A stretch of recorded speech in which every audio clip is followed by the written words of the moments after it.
Félix Tshisekedi et Paul Kagame réunis dans un même lieu, l'occasion est rare. Alors, le président congolais en profite. Et c'est pour ça que je prends à témoin ce forum et à travers lui le monde entier pour vous tendre la main, Monsieur le Président, à ce que nous fassions la paix des braves. Et cela demande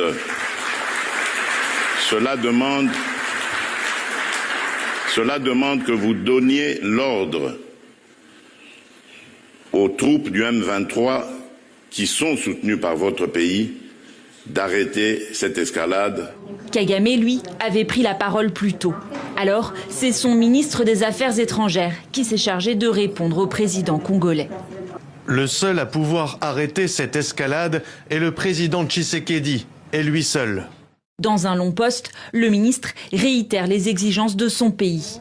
La neutralisation des FDLR, le groupe rebelle rwandais actif dans l'est de la RDC. Et le désarmement des milices Wazalendo qui combattent aux côtés de l'armée régulière congolaise. Et il conclut. Il peut enfin le faire en cessant cette comédie politique ridicule qui consiste à abuser d'une tribune d'un sommet important de partenariat économique pour lancer des mensonges éhontés avant de se faire passer pour une victime d'un conflit qu'il a lui-même provoqué. En RDC, la sortie de Tshisekedi à Bruxelles a fait réagir. Pour l'opposition congolaise, le président a fait preuve de faiblesse. C'est un aveu d'échec. C'est un aveu d'irresponsabilité. Parce que là, il nous dit tout simplement, par le message qu'il veut faire passer, qu'il n'est pas apte à pouvoir trouver ou à pouvoir redonner la paix en République démocratique du Congo. Mais le camp du président salue un discours d'apaisement.